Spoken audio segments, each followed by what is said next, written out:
신약성경 누가복음 2장 21절입니다. 누가복음 2장 21절. 할례할 8인이 되매 그 이름을 예수라 하니 곧 잉태하기 전에 천사가 일컬은 바르라. 아멘. 오늘 팔자가 등장을 합니다. 팔자. 팔자를 하니까 또 다른 생각을 하시는 분들이 있을 것입니다. 참 팔자가 사납다 그런 표현도 하는데 오늘 성경에 보면 8일입니다. 할례할 8일 성경 그렇게 기록하고 있습니다.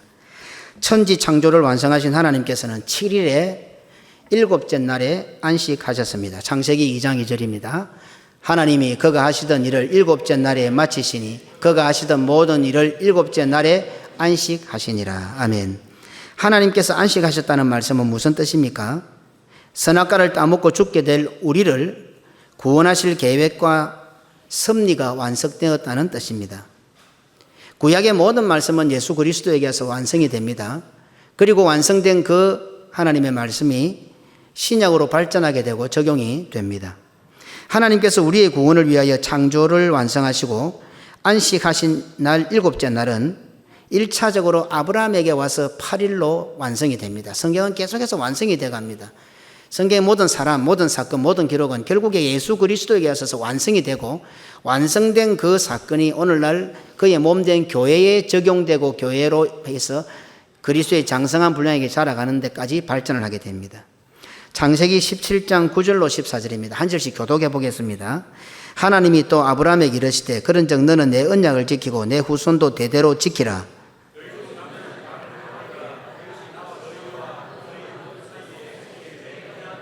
너희는 포피를 베어라. 이것이 나와 너희 사이의 언약의 표징이니라.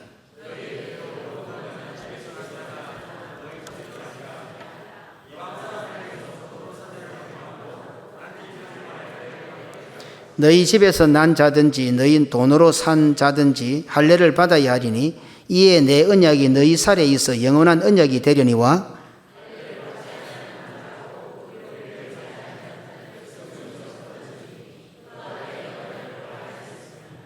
일곱째 날에 안식하셨다. 그 안식은 우리의 구원과 맞물려 있습니다. 그리고는 그것이 이제 언약을 주시면서 8일로 완성이 됩니다.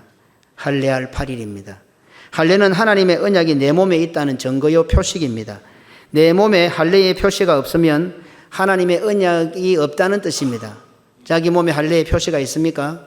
그러면 하나님의 언약이 내 몸에 있다는 겁니다. 내 몸에 할례의 표시가 없습니까? 하나님의 언약이 없다는 것입니다. 내 몸에 할례의 표시가 없으면 하나님의 언약을 배반했다는 뜻입니다. 내 몸에 할례의 표시가 없으면 하나님의 백성이 아니라는 뜻입니다. 이렇게만 보아도 8이라는 숫자는 우리의 구원과 직결됩니다. 할례할 8일은 예수 그리스도의 십자가와 부활로 완성이 됩니다. 구원을 뜻하는 할례의 8일이 부활이라는 8로 완성이 되었습니다. 아브라함에게는 할례를 행하라고 8일을 주셨는데 예수님께서는 십자가를 지시고 부활하심으로 안식 후 첫날 8일로 부활의 8로 완성을 하셨습니다.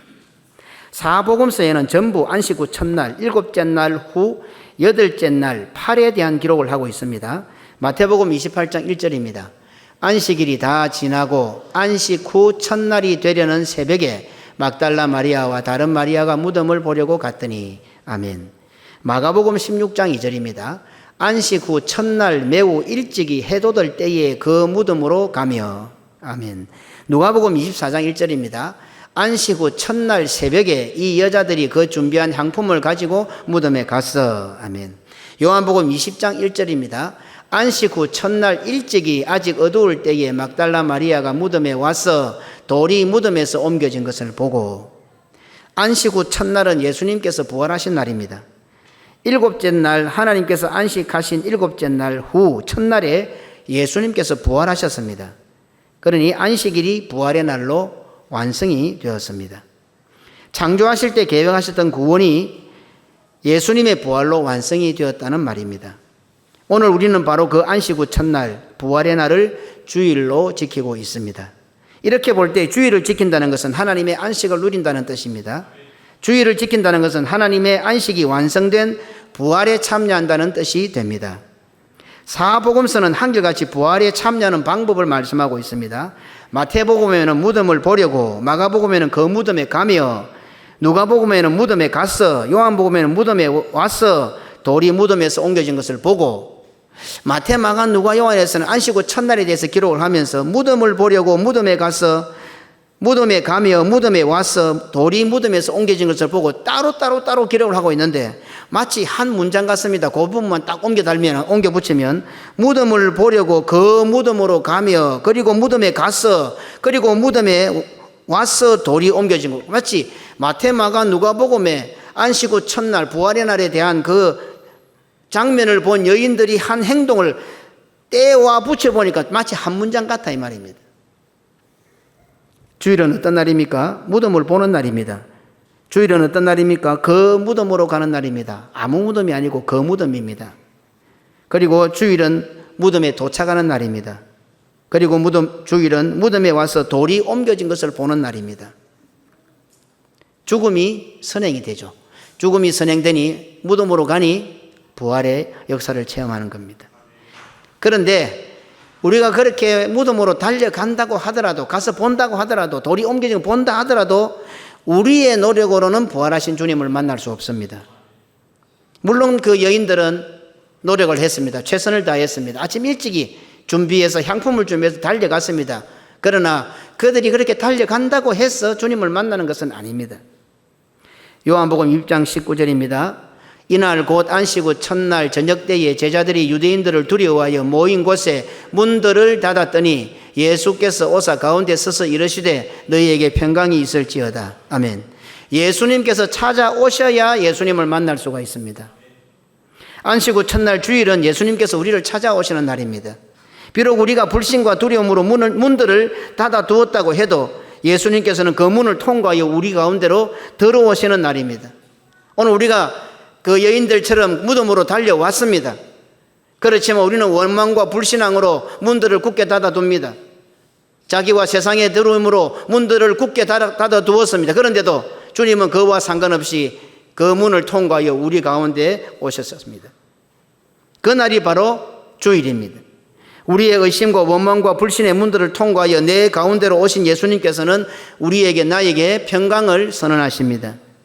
주일은 예수님께서 닫아두었던 문들을 통과하여 우리 가운데 서시는 날입니다.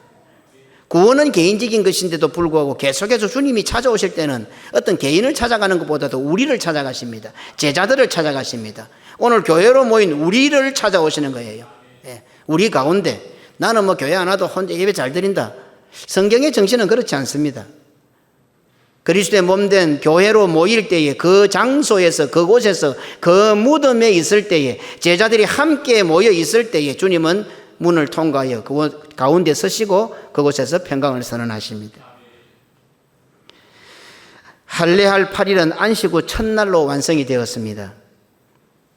갓난아이의 포피를 자르므로 자지러질 것 같은 어린아이의 울음소리와 피비린내, 그것을 지켜보면서 갓난아이보다도 더 큰 고통과 신음과 눈물로 갓난 아들, 난지 8일밖에 되지 않은 아들에게 젖을 물리는 어머니의 공포가, 아픔이, 죽음과 지옥을 정복하신 예수 그리스도의 부활로 말미암아 완전한 평강이 주어지는 날로 완성이 된 것입니다.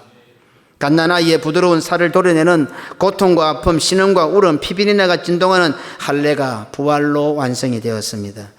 십자가의 처절한 절규와 신음과 울음과 피비린내가 오늘 우리에게 부활을 확정 지어주는 예수 그리스도의 부활로 완성이 되었습니다.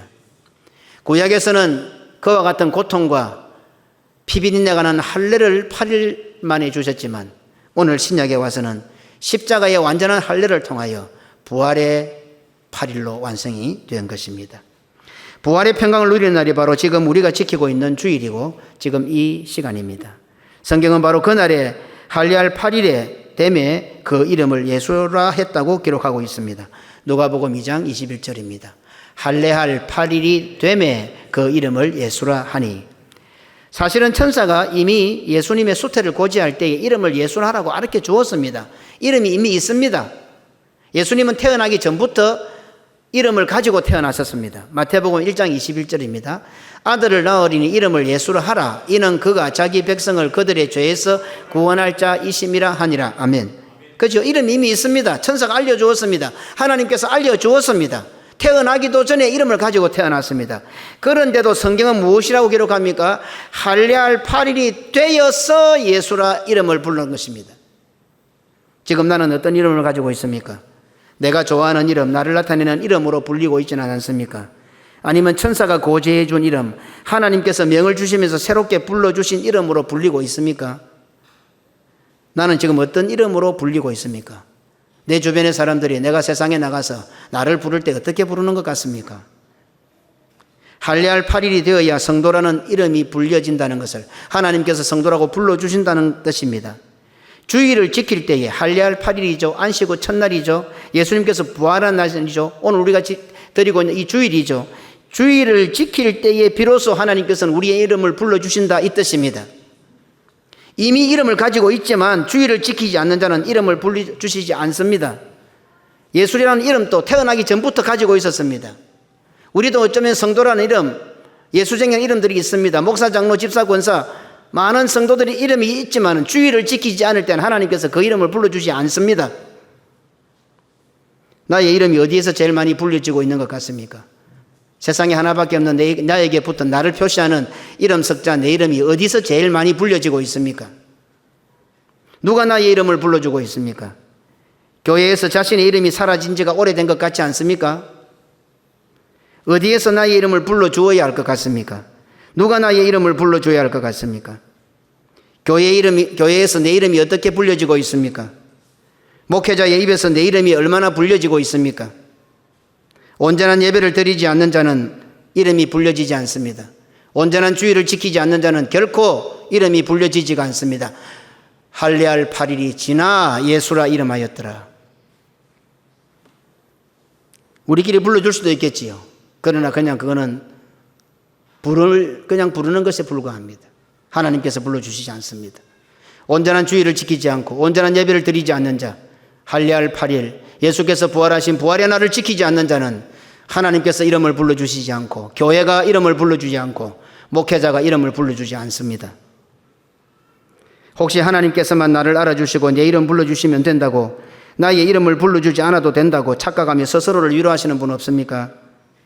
나는 할례 안 받아도 하나님의 언약을 내 마음에 새기고 있다고 억지를 부리는 것과 똑같습니다. 표피를 자르고 할례의 언약을 행할 때에 내 몸에 내 살에 하나님의 언약이 있고 그것을 행하지 않으면 하나님을 배반한 것이라고 하나님께서 말씀하셨는데 나는 할례 안 받아도 하나님 사랑한다, 하나님 언약을 가지고 있다고 억지를 부리는 성도와 똑같다 이 말입니다. 교회에서 이름이 불려지지 않고 목회자 입에서 이름이 불려지지 않고 하나님께서 이름을 불려주시지 않는데 그게 어째 성도입니까? 성경이 분명히 말씀하고 있습니다. 누가복음 2장 21절 할례할 8일이 되매 그 이름을 예수라 하니 곧 잉태하기 전에 천사가 일컫는 바르라. 이러한 성도 이름은 교회 속에서 구체화됩니다. 히브리서 12장 23절입니다. 하늘에 기록된 장자들의 모임과 아멘. 이름을 불러주는 것을 넘어서 이제는 하늘의 기록까지 했다고 성경은 말씀하고 있습니다. 우리 고신교 역사에는 하나님께서 불러주신 이름이 삭제된 사람들이 제법 있습니다. 안타까운 것은 자신의 이름이 삭제되었는데도 정작 자신들에게는 안타까움이 없다는 사실입니다. 그것을 인간적으로만 해석을 합니다. 교회에서 내 이름이 삭제되고 불려지지 않는데도 전혀 괴로움이 없다는 사실입니다. 오히려 이름을 불러주지 못하는 목사가 안타까워하는 지경이 되어버렸습니다. 교회 와서도 단 한 번 내 이름이 불려지지 않고 1년이 가도 교회에서 내 이름 한번 불러주지 않고 1년이 가도 목회자가 이름 한번 안 불러줘도 아무 상관이 없습니다. 정신 차리십시오. 목사가 이름 부르기를 겁이 납니까? 그래서 남의 뒤에 숨습니까? 할례할 8일입니다. 하나님의 언약이 내 몸에 내 살에 새겨지는 8일입니다. 8일 할례할 8일은 내가 구원받은 백성임을 나타내는 날입니다. 8일 할례할 8일은 예수 그리스도의 십자가와 부활로 완성되었습니다. 8일 할례할 8일은 안식 후 첫날, 일곱째 날 후 첫날 부활의 날로 주일로 완성이 되었습니다. 바로 이 날에 하나님께서는 예배의 자리에서 오늘 성도들의 이름을 부르고 계십니다. 아무개야, 고신교회야, 고신교회 성도들아. 교회는 천사가 고지했던 그 이름, 하나님께서 장명해 주신 그 이름을 부릅니다. 목사님, 장로님, 집사님, 권사님, 성도님, 형제님, 자매님, 하나님께서 하늘에서 만들어주신, 장명해주신 그 이름을 교회는 부릅니다.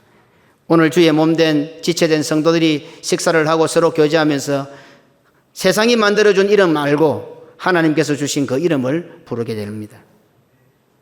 교회는 목사를 통해 하나님께서 수여하신 이름을 불러주는 곳입니다. 목사가 자신의 이름을 부르니 혹시 부담스럽게 여기는 분 없습니까?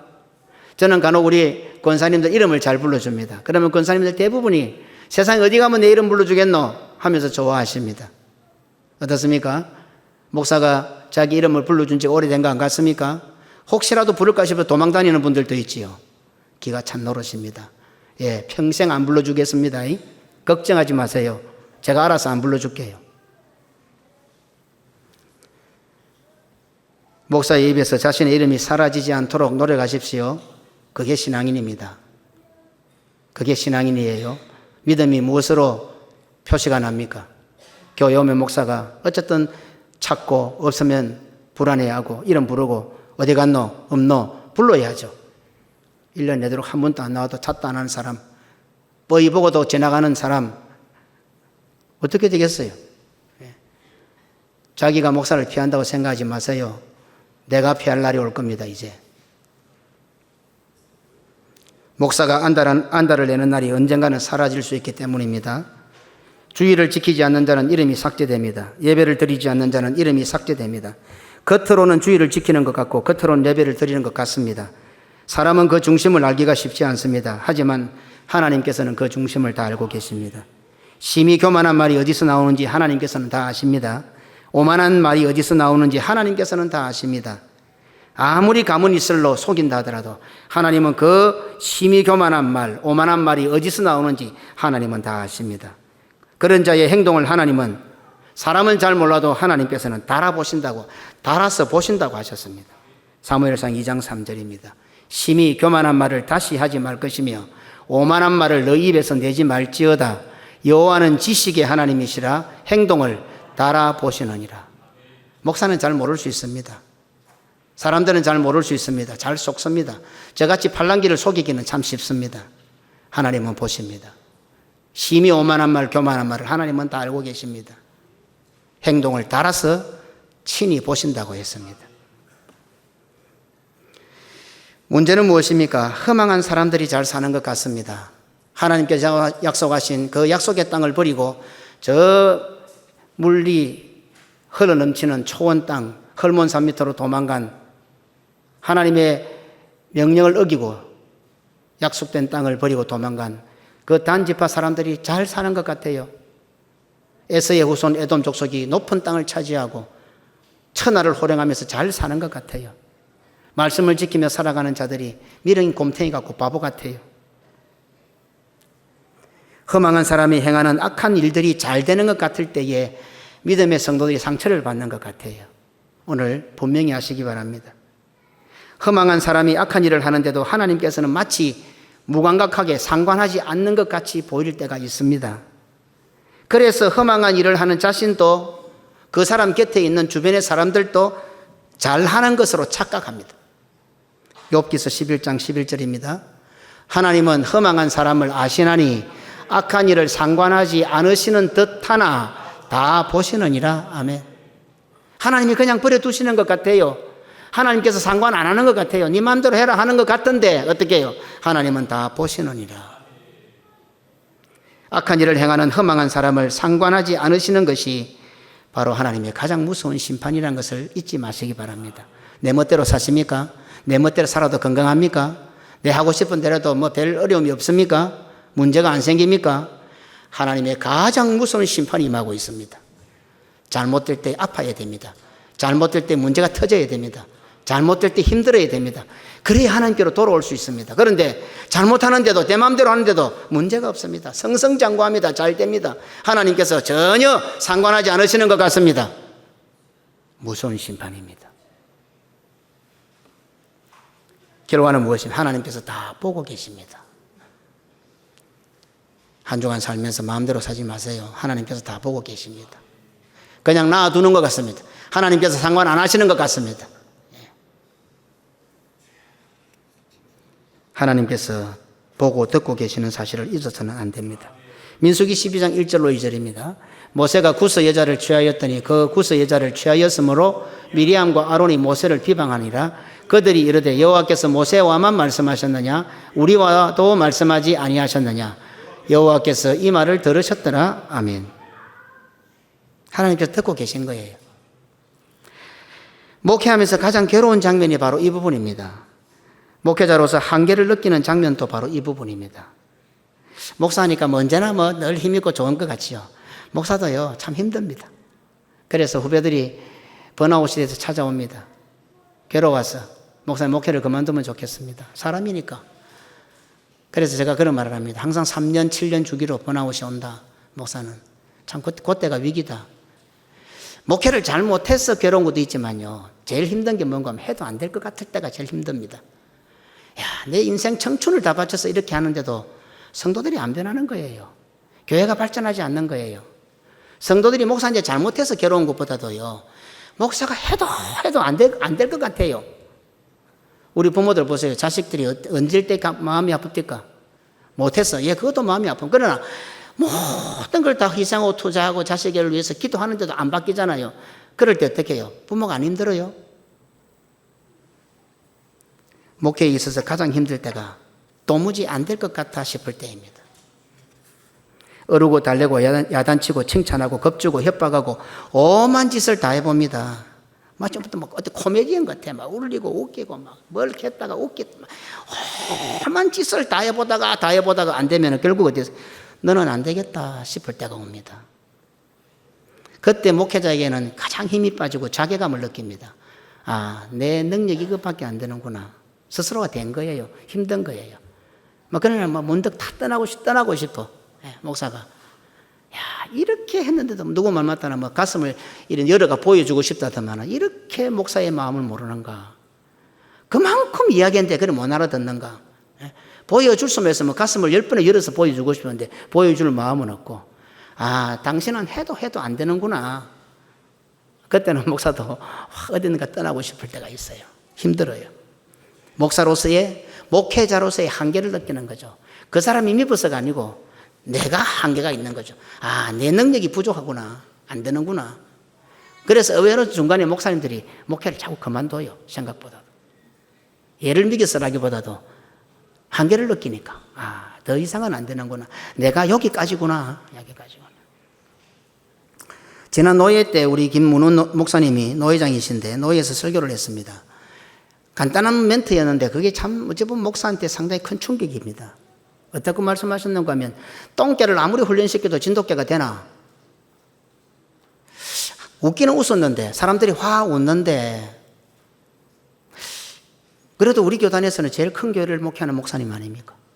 제일 많은 성도들을 보유하고 있는 포동교회 목사님 아닙니까? 그런데 자기 성도들을 보면서 똥개를 아무리 훈련시켜도 진돗개가 되나? 이런 말을 하는 목사님의 마음이 어떨까? 예. 저는 한참 곰곰하게 생각해 봤습니다. 웃기는 웃는데 예. 만약에 목회자가 성도를 보면서 아무리 훈련시켜도 너희들이 진돗개가 되겠나? 이런 마음이 있으면 어떨 것 같아요? 예.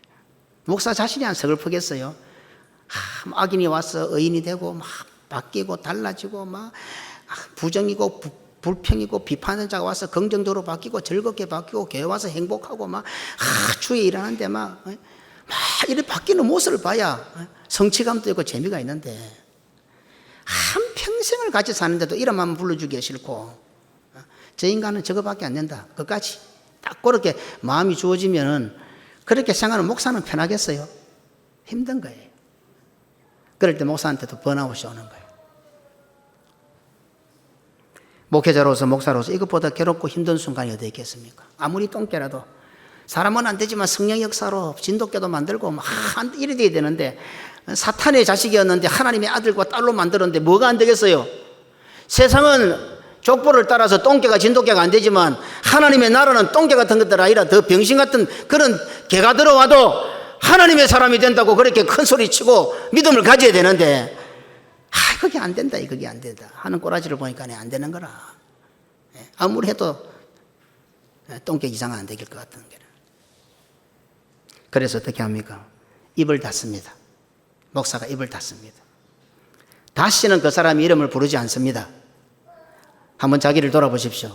목사님이 나를 불러준 지가 언제쯤 되었는지 한번 돌아보시고 회개하십시오. 그리고 저 앞에서 자꾸 얼짱거리십시오. 다시 불러주도록. 예. 목사에게도 문제가 있지만은 해도 안 되겠다는 그 성도에게도 문제가 있습니다. 앞으로도 그런 일은 반복될 것입니다. 안 불러줄 겁니다. 예, 안 불러줄 겁니다. 우리 예수님도 하나님께서 어떻게 해요? 상관하지 않는 것처럼 보고 계시는 거예요. 무섭습니다. 그렇다고 해서 착각하지 마시길 바랍니다. 하나님께서는 다 보고 계십니다. 목회자도 언젠가는 그 사람의 이름을 다시 부르게 될 날을 사실은 기다리고 있습니다. 이전보다 그 사람을 더 많이 부르고 싶습니다. 그런데 그 사람이 숨어버려요. 앞에 나타나지 않아요. 메아리도 아니고 어디다 부르겠어요. 목사님 칼국수 먹으러 가입시다. 목사님 김밥 먹으러 가입시다. 어디 가니까 맛있는 거 합디다. 어떻게 했어요? 이름 불러줄 수밖에 없잖아요. 1년이 아니라 10년을 가도 목사 앞에 나타나기를 합니까? 라면 한 그릇 먹자고 말을 하긴 합니까? 어떻게 불러주겠어요, 제가요? 아이고, 우리 목사님은 라면 같은 거 안 먹었어. 칼국수 같은 거 안 먹었어. 입에다 기름을 발랐나? 먹는지 안 먹는지 알아요. 내가 얼마나 칼국수를 좋아하는데.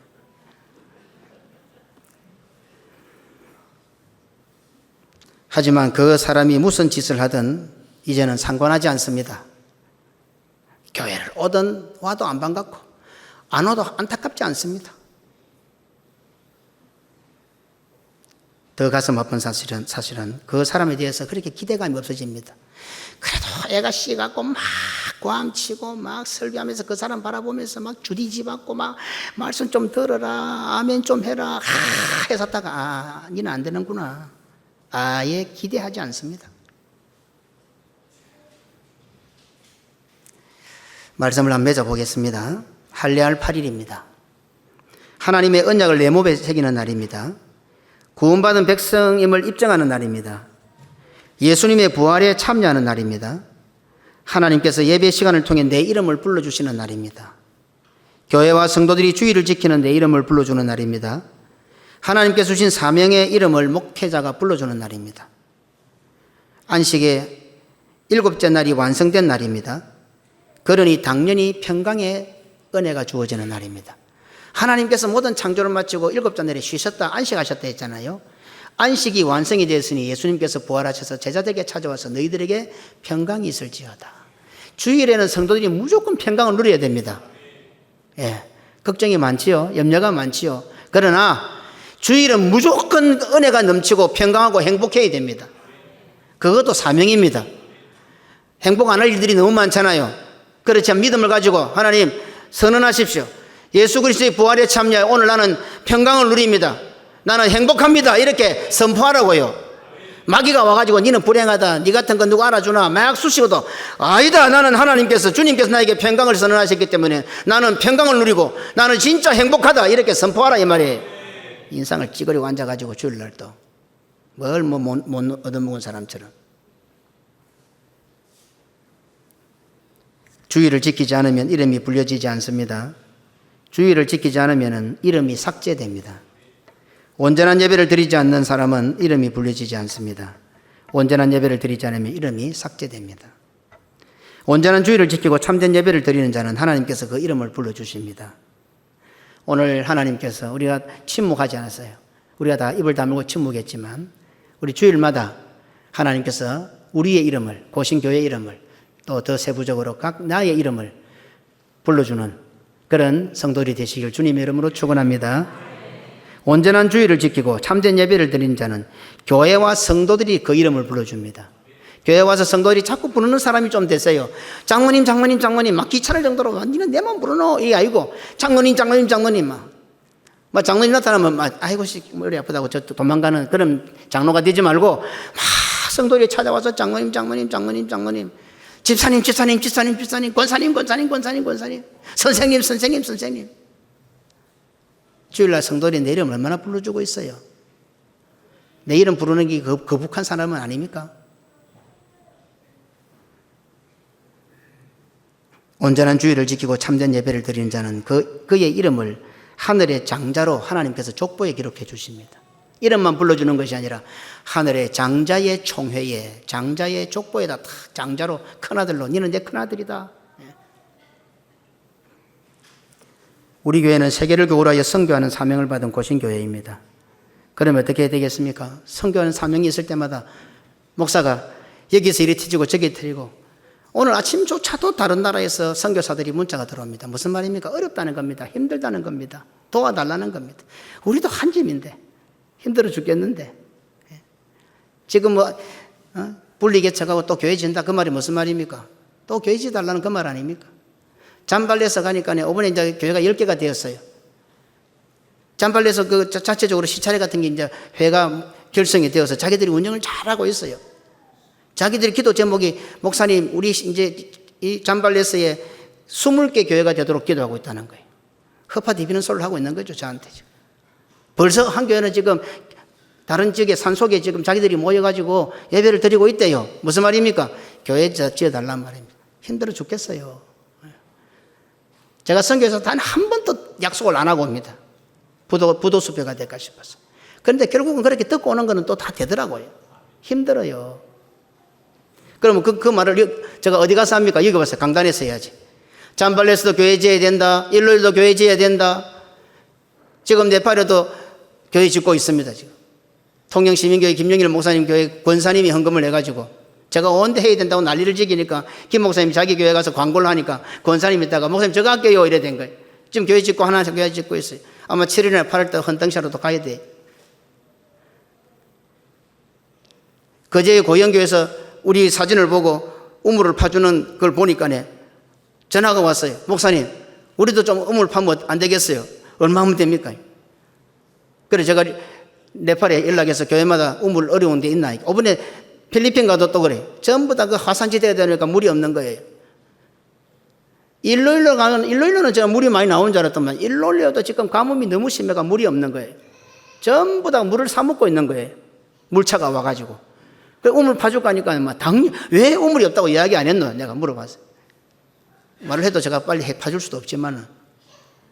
그래서 네팔에 급히 연락을 해서 우물이 필요한 교회들 한번 그건 산이 높고 하니까 우물이 안 필요하겠어요. 그래서 이야기하는 6개 교회에 지원서가 들어왔어요. 그걸 갖다가 고영교회 박 목사님한테 보냈어요. 지금 이런 교회가 한 6개 교회가 필요한. 우리 교회에서 전부 다 하겠습니다. 답이 왔어요. 그죠? 이름을 부르는 거예요. 실제로 제가 와서 이런 선교지 일들이 일어날 때 주의 복음을 위해서 살아갈 때 어디다가 제가 이름을 여기 와서 불러야 될 거 아니에요. 아무개 장로, 아무개 집사, 아무개 권사 불러야 되는데 여기 와서는 부를 사람이 없어. 지지리도 가난한 사람들 모아놨는지 모르겠지만 부를 사람이 없다. 아무개 장로야, 아무개 집사야, 아무개 권사야 좀 해라. 불러야 되는데 부를 사람이 없다. 부를 사람이 이쪽 구석에는 어쩌된 바인지.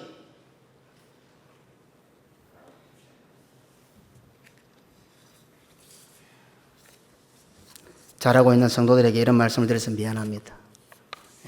누구 이름을 불러야 되겠어요?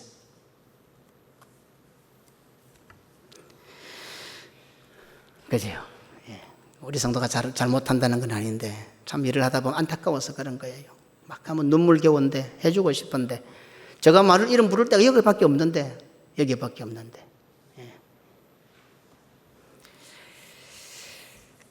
우리는 세계를 교활하여 복음 전하는 교회 아닙니까? 또 그 사명을 부족한 목사에게 맡기지 않았습니까? 그러면 이 선교의 사명을 잘 감당하는 이 일에 우리 성도들이 자꾸 불려져야 되겠어요. 공적으로, 개인적으로, 아무개 집사에 이러봐라. 좀 해야 되겠는데, 좀 내놔라. 전에는 제가 좀 젊을 때는 그런 거 잘했어요. 잘하고, 딱, 이래 식사하다가 보고 있으면, 집사님 이래 불러갖고, 한 500만 원만 내놓아서 이런 소리를 잘했는데, 나이가 드니까 그 말을 잘 못 하겠어요. 아마 우리 장로님들이, 그때 한번 그랬을 거예요. 우리 장로님들 집사님일 때, 제가, 집사님 보입시다. 이래가지고, 제가 불러갖고, 돈 거두고 한 적이 있는데, 지금은 그게 잘 안 돼요. 어떻습니까? 이름이 불려지는 것이 복되겠습니까? 이름이 안 불려지는 게 복되겠습니까? 이번에 널푸른 교회 나영숙 권사님이 따라오셨어요. 그분도 울릉도에 사시는 분인데 새벽에 기도하면서 지어야 되겠다 헌금한 그분인데 처음에는 오해할 정도였어요. 같이 간 분들이 손수건을 5개를 준비해가 딱 있다가 자기 박영삼 목사가 조금만 땀을 흘려도 쫓아와서 목사님 탁 손수건 주고 또 좁게 했다가 손수건 저정이 딱 받아가 또 세수건 딱 갖다 주고. 저 여자가 왜 저러노? 처음에 우리가 오해할 정도였어요. 예. 우리 교회 권사님들도 참 잘하지만, 예, 곳곳에 참 잘하는 사람 많습니다.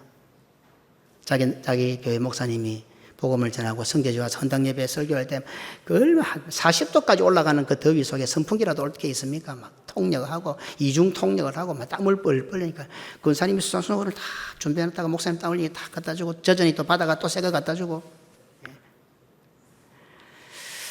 이름을 불러주는 성도, 이름을 불러주는 성도. 더 나아가서 하나님께서 무슨 일만 있으면 고신교회야 불러줄 것 같습니까?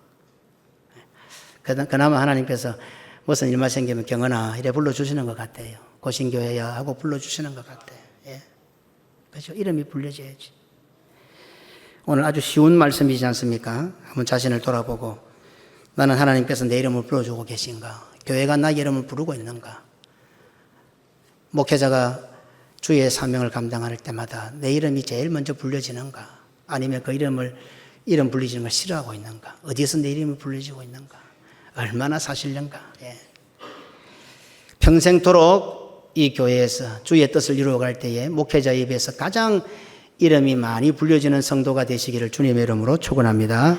아멘.